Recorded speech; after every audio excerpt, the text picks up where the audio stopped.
नमस्कार, अस्सलाम वालेकुम, खैर मकदम है। स्वागत है आपका दीन दुनिया शो में। हमारे शो को जल्दी से लाइक कर लीजिए, आपसे गुजारिश रहेगी, और इमरान खान के साथ आखिर तक कनेक्ट रहिएगा।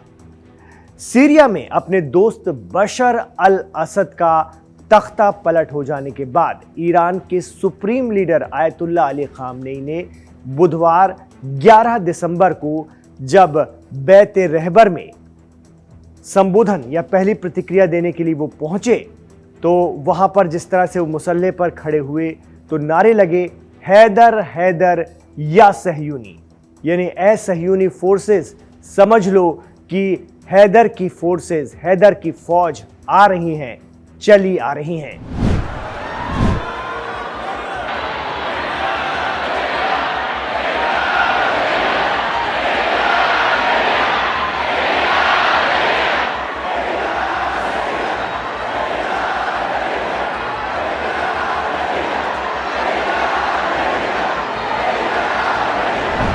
तो महज 10-12 दिन में ही सीरिया में हालात पूरी तरह से बदल गए हैं।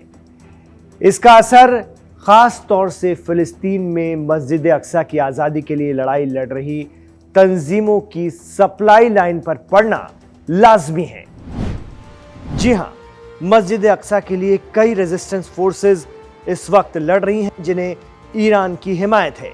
दरअसल खित्ते में सीरिया ही फिलिस्तीन हिमायती और प्रो ईरान अरब मुल्क था जहां से हिजबुल्लाह और हमास को मदद पहुंचती थी। कहा तो यह भी जाता है कि ईरान ने सीरिया में कई छोटी बड़ी हथियार फैक्ट्रियां बना रखी थी और सीरिया की बशर अल असद सरकार की जेरे निगरानी ये फैक्ट्रियां काम कर रही थीं। लेकिन अब सीरिया में बनने जा रही HTS की सरकार के कायद अबू मोहम्मद जौलानी ने खुद ये ऐलान कर दिया है कि हमारे दुश्मन ईरान और हिजबुल्लाह हैं।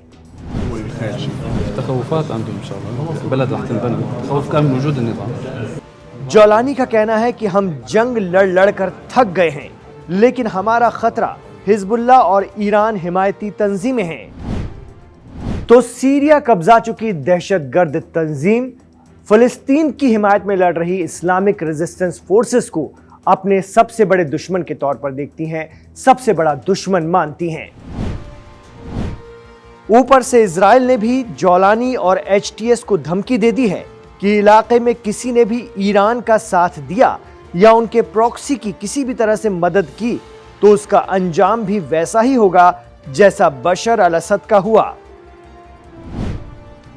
ऐसे में बड़ा सवाल यह उठता है कि हिजबुल्लाह और दीगर रेजिस्टेंस फोर्सेस की सप्लाई लाइन का अब क्या होगा? ईरान कैसे इनकी मदद कर पाएगा? अहम बात तो यह भी है कि इस्राइल जिस तरह से सीरिया में बमबारी करके हिजबुल्लाह और हमास को जाने वाली सप्लाई लाइन और रास्तों को तबाह कर रहा है, उससे साफ नजर आ रहा है कि सीरिया का रास्ता बेहद खास था।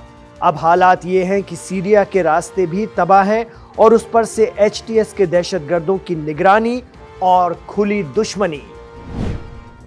लेकिन बावजूद इसके ईरान के supreme leader Ayatollah Ali Khamenei ने सीरिया में तख्ता पलट के बाद अपने पहले रद्द-ए-अमल में साफ तौर पर कह दिया कि इस्लामिक रेजिस्टेंस फोर्सेस मजबूती से खड़ी हैं और तेजी से अपना काम आगे बढ़ाएंगी।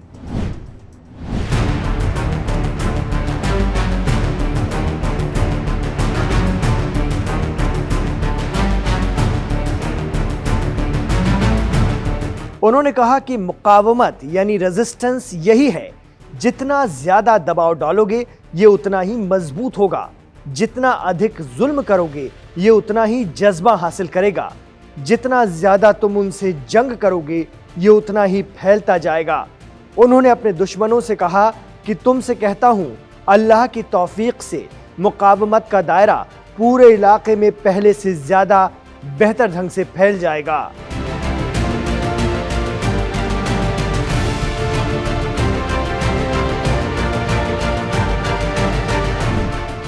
तो ईरान के सुप्रीम लीडर के इस बयान से समझा जा सकता है कि हो ना हो मिडिल ईस्ट में अपनी तंजीमों के लिए, अपनी हिमायती तंजीमों के लिए ईरान के पास कोई ना कोई सपोर्ट प्लान, कोई ना कोई विकल्प, कोई ना कोई मुतबादिल जरूर मौजूद है।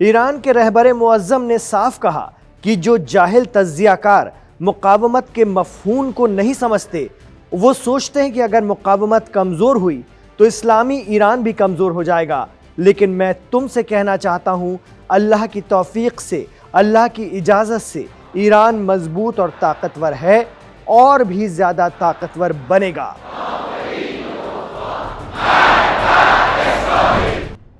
ये पूरा सीरिया का क्योस क्रिएट किया गया है ताकि ये वेपन्स जो हैं वो लुबनान तक नहीं पहुंच सके और लुबनान जो है मुकाबला ना कर सके।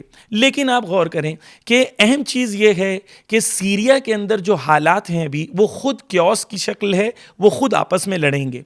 लेकिन क्या ईरान वेपन्स पहुंचा पाएगा या नहीं, इसके जवाब में सबसे पहले मैं आपसे कहना चाहता हूं कि देखें, गौर करें कि हिजबुल्लाह के पास खुद ऑफिशियल्स का कहना है कि 80,000 से 1 लाख तक मिसाइल्स मौजूद हैं, जबकि इस हिजबुल्लाह ने शायद टोटल अभी तक जंग के अंदर 1,000 से कम मिसाइल्स का इस्तेमाल किया है। मैं 1,000 भी बहुत ज़्यादा कह रहा हूँ क्योंकि एक दिन उन्होंने आखिरी दिन 250 से 300 मिसाइल्स इस्तेमाल किए, वगरना एवरेज एक दिन में 20 से 30 मिसाइल्स इस्तेमाल होते हैं। यानी हिजबुल्लाह के पास इस वक्त तकरीबन 2 से 3 साल जंग करने के लिए मिसाइल्स और टेक्नोलॉजीज़ मौजूद हैं, और ये 2 से 3 साल इनफ हैं कि हिजबुल्लाह को नए तरीके से कैसे वेपन्स पहुंचाना है वो ईरान इसको आइडेंटिफाई कर लेगा।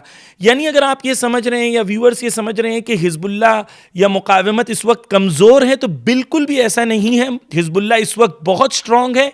आप ये जान लें कि इजराइल कभी भी सीज फायर को अग्री नहीं करता अगर इजराइल कमजोर नहीं होता। कुछ मीडिया रिपोर्ट्स की माने तो हिजबुल्लाह के पास इस्राइल से लड़ने के लिए अब भी 2-3 साल का असलाह मौजूद है। यानी सीरिया के अहम रास्ते से सप्लाई लाइन बंद हो जाने के बावजूद अगले 3 सालों तक हिजबुल्लाह को कोई फर्क नहीं पड़ने वाला है।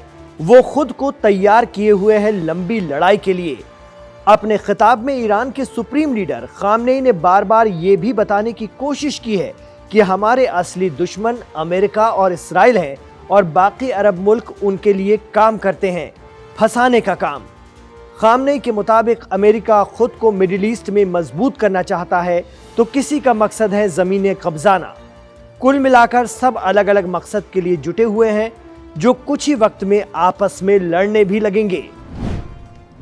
तो कहा जाता है कि गजा में हमास और लेबनान में हिजबुल्लाह की मदद का वाहिद या एकमात्र रास्ता सिर्फ सीरिया भी नहीं है। ऐसे और भी रास्ते हैं जहां से ईरान इन तंजीमों की मदद करता है। लेकिन अपने बयान से एचटीएफ का चीफ अबू मोहम्मद जौलानी जल्द ही उजागर हो गया। साथ ही यह भी साबित हो गया कि सीरिया में कौन हक पर है और कौन बातिल के साथ। आप क्या सोचते हैं, हमें जरूर बताएं। क्या मिडिल ईस्ट की सियासत में शिया और सुन्नी की खाई और गहरा गई है? सीरिया मामले के बाद क्या अक्सरियत ने मस्जिद अक्सा की आजादी से समझौता कर लिया है? यह हमें जरूर बताएं।